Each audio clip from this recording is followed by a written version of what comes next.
Welcome to The Crunch with Crib Creative. I'm Jess, and each week we're going to be diving into the stories of some of Perth's best agents and business people, how they got where they are, and what they learned along the way. Okay, today on The Crunch, we're welcoming Travis Coleman from Acton Real Estate Group. So Trav is the CEO and Director of Acton Real Estate Group. He's also the Director of C&R Conveyancing, and he's a shareholder in 2 of the Acton offices. And Acton's a business his family have been involved with for 30 years. So welcome, Trav. Hey Jess, how you going? Thanks for having me along today. Thank you for coming along.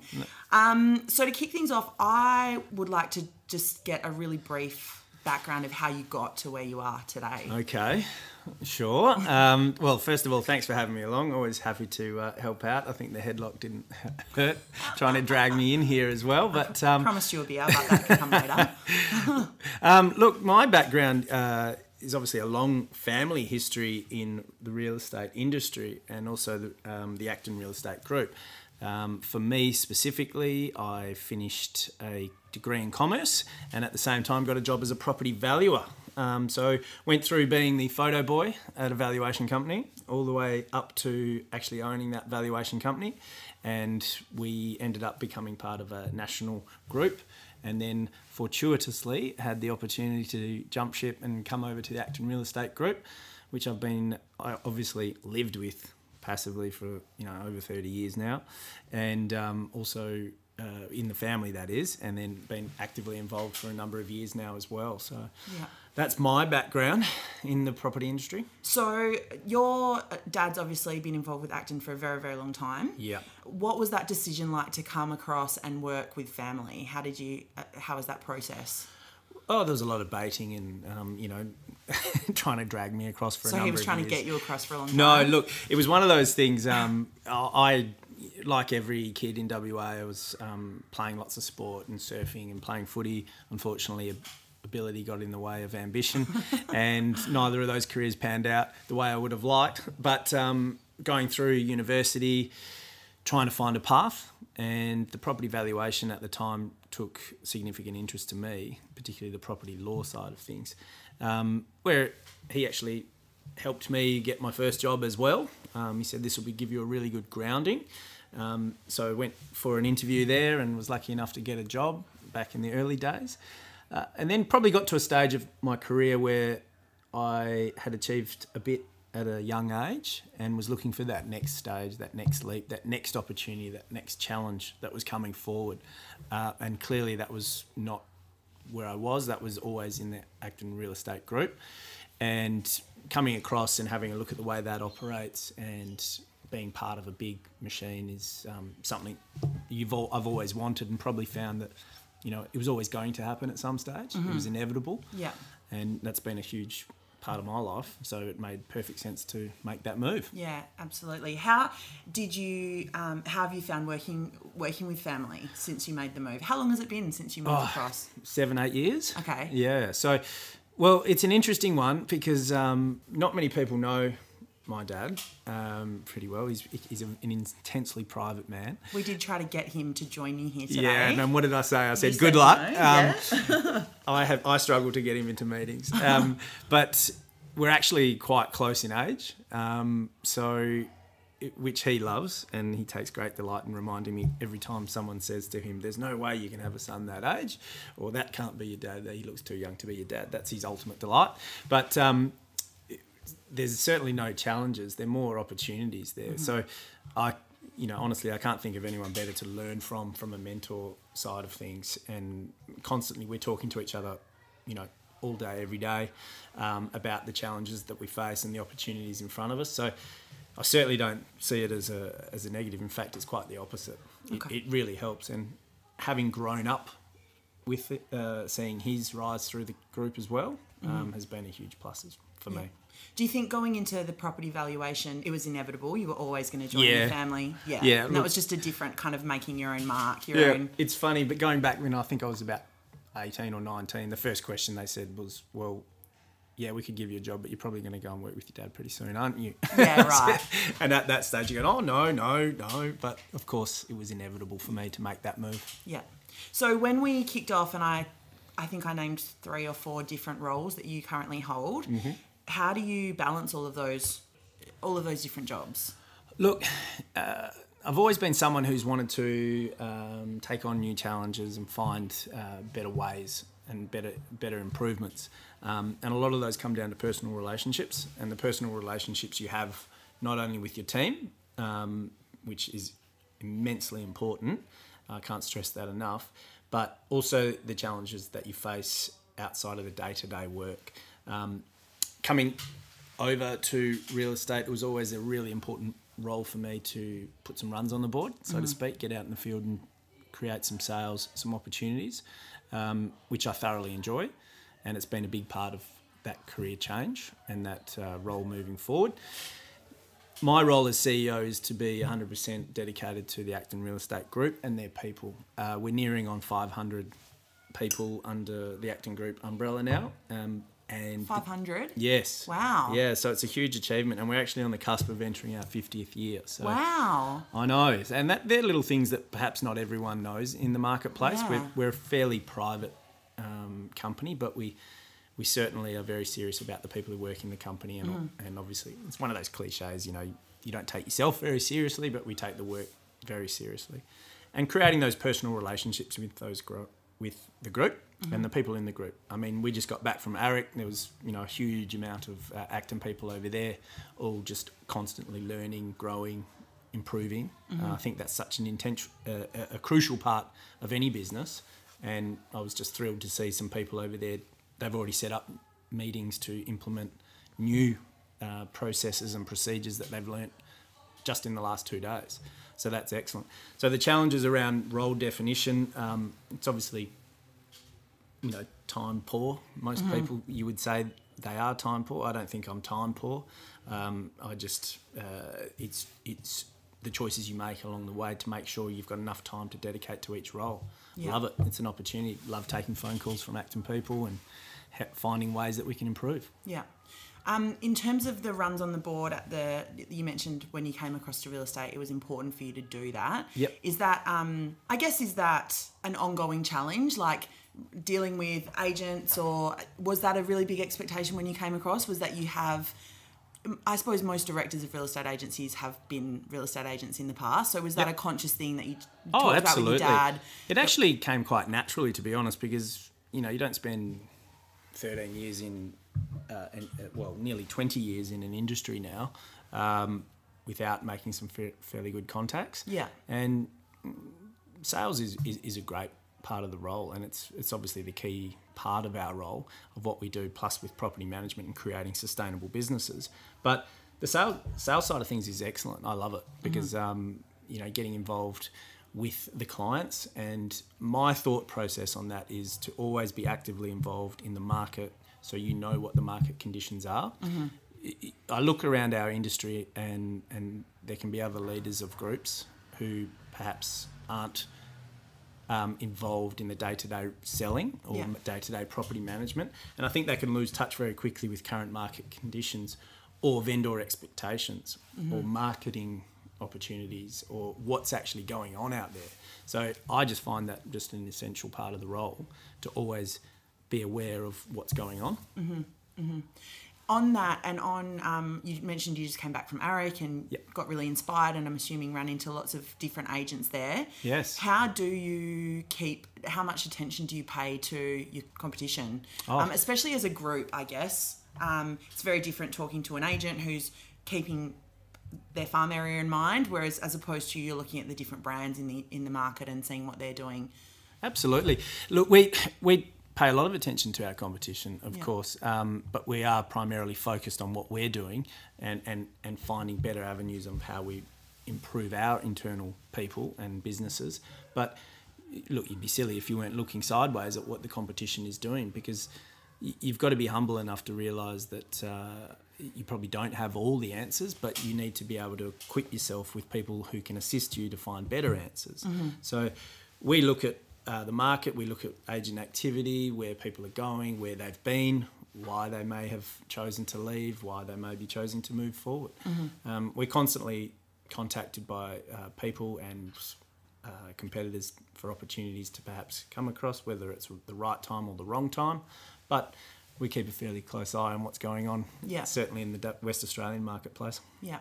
And I wanted to touch on your brand because I'll be honest, I was surprised when you said you had nearly 500 staff. To me, the Acton brand is family, and I guess, is that a conscious decision to keep it?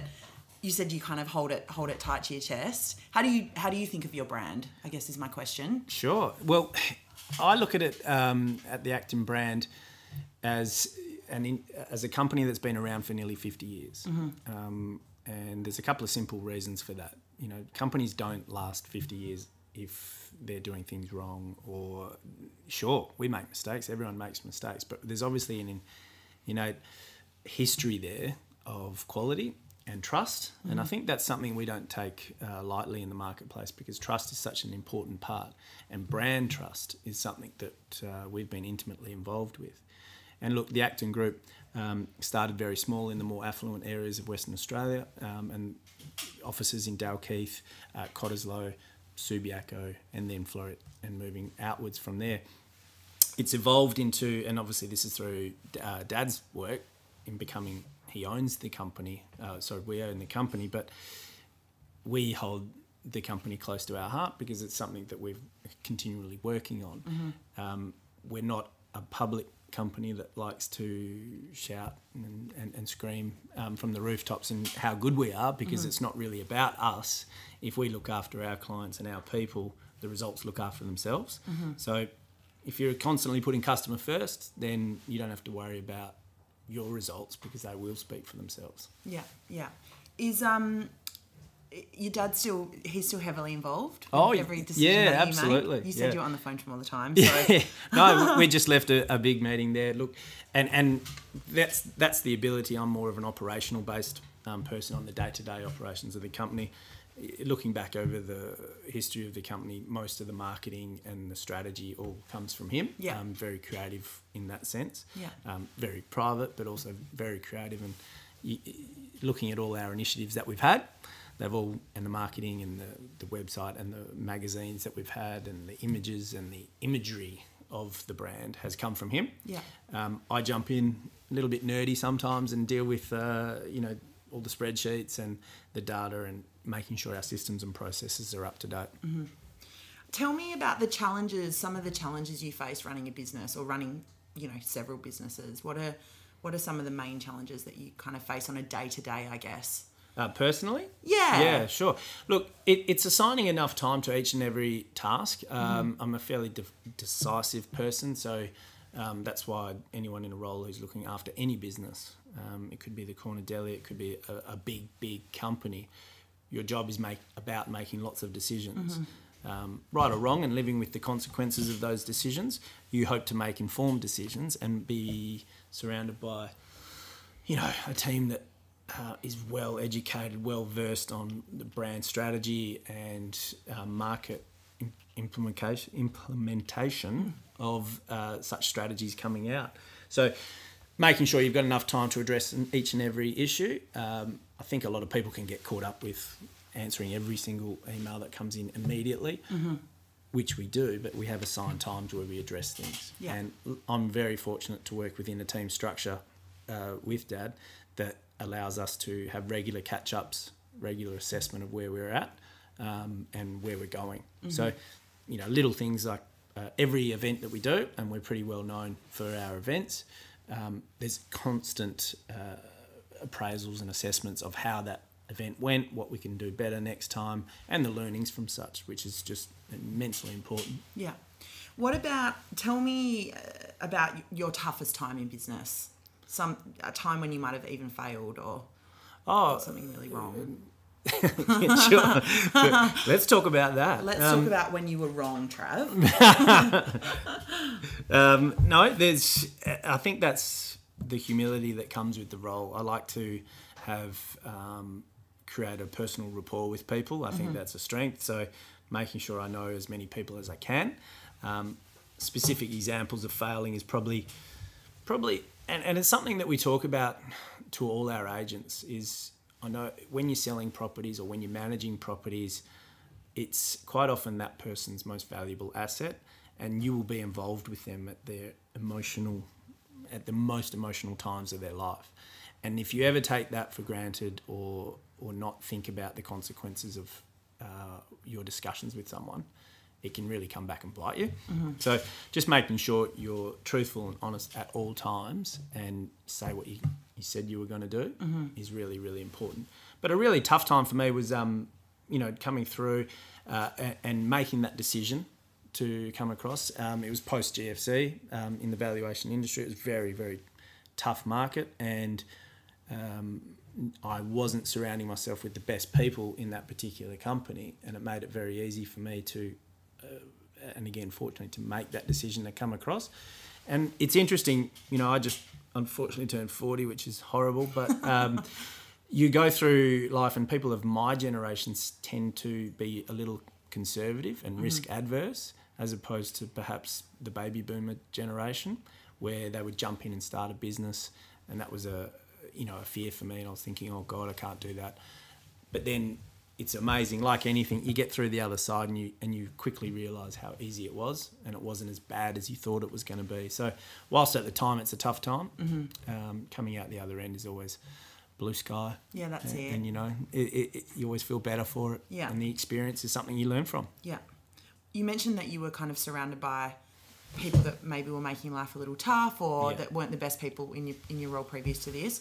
What do you think contributes to people failing in business? And whether it's business or it's real estate agents, or is it their environment? Is it internal? What are your thoughts on that? Look, I think a lot of it comes down to confidence Yeah. and effort, to be honest. At ARIC, listening to so many wonderful speakers, and obviously a lot of the real estate training is about being self-motivated. And I think a lot of the time people don't have the confidence in themselves, and therefore the effort drops away. Or if you want to put in the effort, the confidence grows with that. I think they're equal things. And if you're putting in, you put in, you will get out what you put in, basically. So a lot of people fail because they get down, and there's a fear of doing the little things, or a fear of the risk. I can't do it. There's so many reasons why people say they can't do things, but if they've got that confidence and the desire to put in the effort, it's amazing what can happen. Yeah. So we talked about failure. Yep. Tell me about what you're good at. What do you think you're really good at? Oh, you mentioned God. building rapport with people, so there's one that you can kick off with. There's one. What I'm good at, I'm sure this is where you need people to come in and help you, but I could tell you a long list of what I'm not. But it's like a job interview. This is always the hardest exactly. question. God, what you're good at. Building rapport with people, and I think I'm an approachable person. Yeah. And I think personal relationships in our business, because we obviously have Acton offices and we're dealing with Acton people, I think that's a strength of mine to be able to look at that and actually create those relationships with someone. So it's nice to be able to be away or visiting an office and see someone who and you have a personal connection with. There's little things like we like to send personally written birthday cards to all the staff, just as a little thing to show that we're there and we care. Yeah. And I think that flows through the company from the top down and the bottom up. It's so important. And, making sure that I don't know, being good at something, God. You have to cut that. God. We don't cut anything on No, this show, God. It's warts and all. What about your values? How do they show up in your work? And you're a family company, so Yep. I would assume those are pretty heavily instilled throughout the company. Yeah, look, it's an interesting one, your values, and nothing annoys me more than people think real estate is somehow not a value business. Nothing could be further from the truth, because as I said before, you're selling properties and people are buying properties. It's a fairly big decision, a life decision. Sometimes these people may only make this decision once or twice in their life. So the element of trust there is huge. So we need to make sure that our people are always highly skilled. Obviously, it goes without question, ethically and morally, that they're at the top of their game. And we do constant training on that. And it gives me no end of joy to ever see someone who's had a bad experience with buying or selling property or managing property. And what we like to do is promote good experiences and learn from them, and make sure that those values flow through the entire business.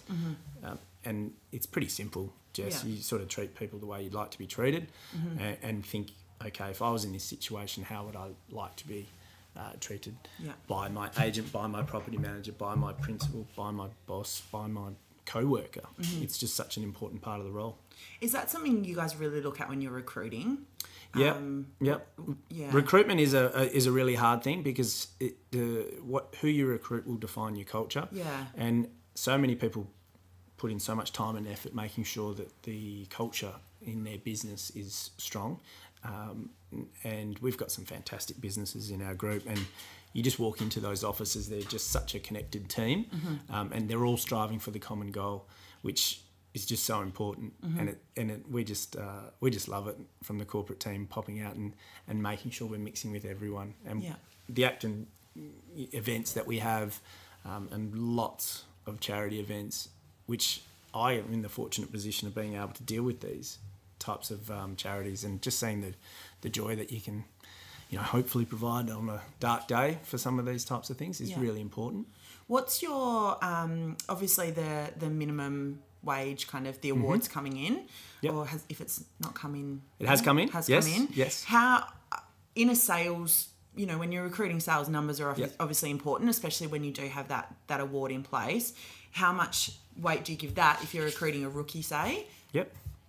Versus someone who fits the culture? How do you maintain? Yeah, sure. The easy answer would be you wouldn't hire rookies, but of course no one should think that way. The continual education and training that you put into a rookie. Some of our best rookies have got such diverse paths. I mean, we've got people with PhDs, we've got people who used to, own gyms, winemakers, you name it. They've come from all different paths and are really succeeding in their chosen path. And quite often, what it's like when you meet someone, if you have rapport and you can actually talk to them and you see a bit of a spark, and that they've got,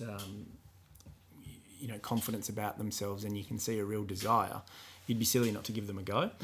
I think it will have a big impact on the industry overall, the award wages coming through, which will, obviously in April next year will have a real effect, because they're already in place. But when we see those coming through, there'll be officers who maybe look to realign their internal structures and possibly have a team structure in place.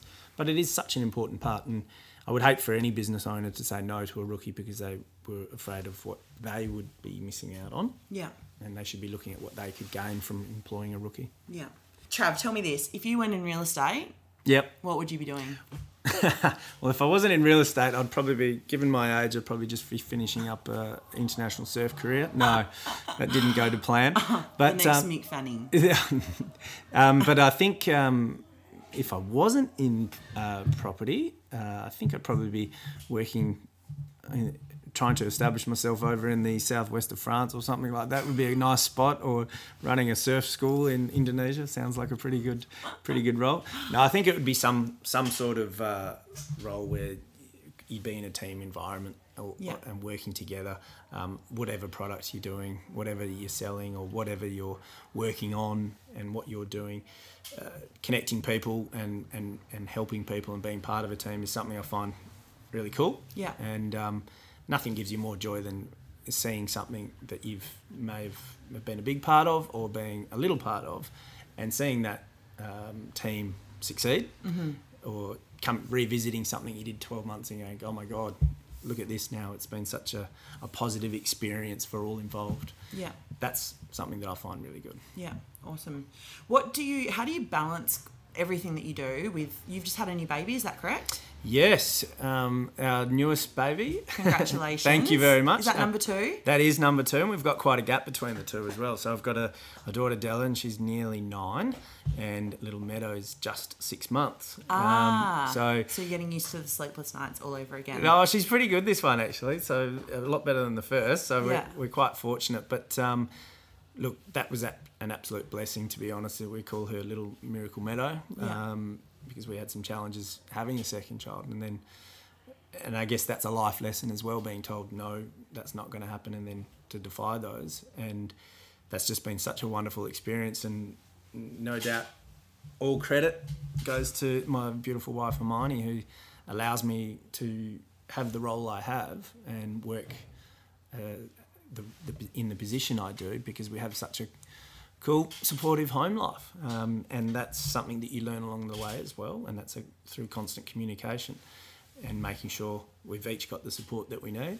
Yeah. You know, I'm a terrible cook, and as she will attest, but not bad at breakfast. So we like to, you get the weekend shift. Absolutely, when I'm not working, but just during the week, and making sure everyone's cool and looked after. Mm-hmm. But it's such a nice little part of my life at the moment, and really enjoying it. How exciting! Yeah. Is your first boy or a girl?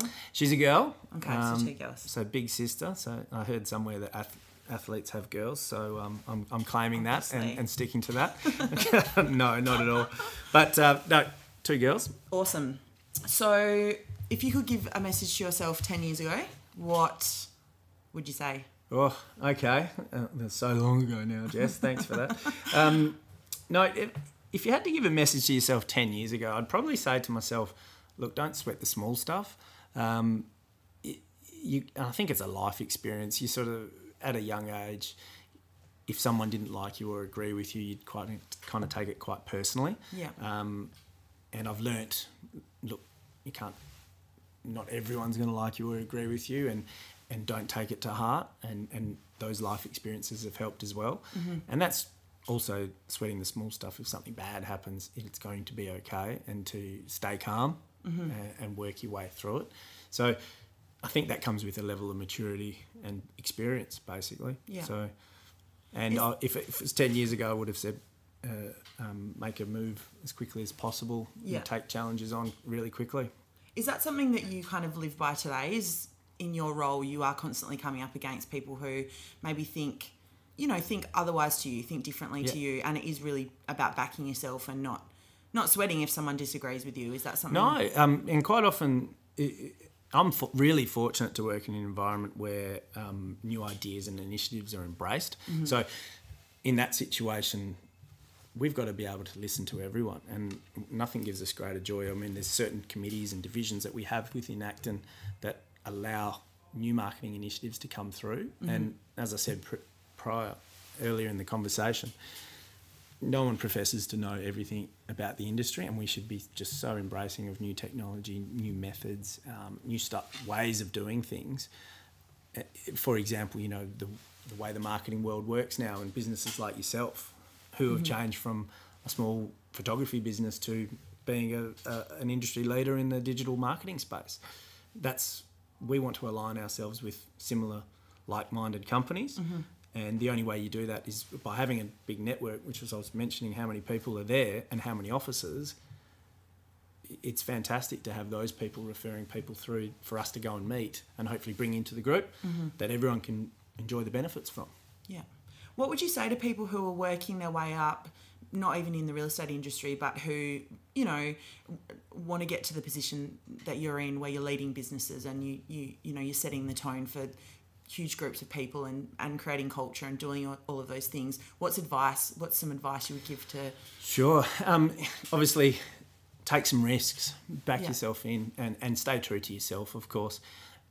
Find a good mentor. I'm very fortunate I don't have to travel too far to find one. Yeah. But find someone that you respect and find someone whose opinion you value and learn from them and ask lots of questions. That's something I do constantly in my roles, ask lots of questions, because it'd be silly for me not to be asking people within our group how to better understand the market, what initiatives work for them. And again, we're very fortunate in our group because I've got not only the corporate team, which consists of my father, but there's people within our group who have got years of experience. Graham Baxter from Acton Manager, a multiple Office of the Year winner and has led many, many businesses. Steve Papadopoulos from the Acton Southwest runs an extremely good business and has had state manager roles with real estate groups before, even national. And Bev Haymans, who is a fantastic saleswoman, runs multiple businesses whilst being a top flight agent. These people have got so many skills and attributes and life experiences that's just, you're like a sponge around them. You always want to learn. And it's interesting, those people also have such fantastic cultures in their business, and they're the ones that we talk about and try and get our people to learn from, because quite often you're better off learning from within, because they have your best interests at heart as well. And I find that just such an important part. Yeah. If I asked one of your staff members what it was like to work at Acton, Yep. what would they say? They'd probably say everyone but the CEO is a nice guy, but no, Surely they'd say we have a lot of fun. Yeah. There's a lot of positivity in the group, and there's also a lot of success in the group. We have a long history of success, and we like to achieve, and we like to achieve our goals. And they'd probably say the events are really, really good. We do have a very good... come to one of these events. Well, you can be invited. Actually, I think you guys are coming to an event soon, to be honest. I think we're going to have Alana speak at one of our ladies group functions. Ah, excellent. Which I'm sure she's not happy about, getting up in front of people. Very nervous. But no, it's a lot of fun, and it's also gives you a lot of pride to work with a brand and any company, but a lot of pride to work for a company that's been in existence for 49, going into its 50th year, and there's such fantastic people within the group as well. Have you got anything big planned for your 50th anniversary? We've got a few things, so stay tuned in this space. There's some really exciting things happening later this year into next year, so we've been working away and coming up with some really cool stuff, so we can't wait to bring it to the market and also our own people as well. Awesome. That's awesome. Well, Trav, I'm going to wrap it up there. Do you have any parting words for me? Anything we haven't covered that you... No, look, like to... my parting words for anyone who takes the time to listen is obviously thank you. But look, back yourself in and be true to yourself, and have that leap of faith. If you're looking at a career in real estate, obviously it's a challenge for you to make that sort of pathway, but there are so many wonderful people out there in the industry to learn and grow from, and so many wonderful life experiences to go through in the real estate career. My role, although where it's come to, is a fantastic path, and I get to see and mix with so many wonderful people in our group and the industry as a whole. So there's always opportunities in front of you. You just make the right choice. Yeah. And if you don't make the right choice, it's okay to change that choice and change track, and change the lane. There's always time. Absolutely. Always time. Thanks for tuning into The Crunch. We'd love to hear your thoughts on the show, so if you would like to share them, please email me at jess@cribcreative.com.au. Don't forget to subscribe if you enjoyed the show, and share it with anyone else you think might like it.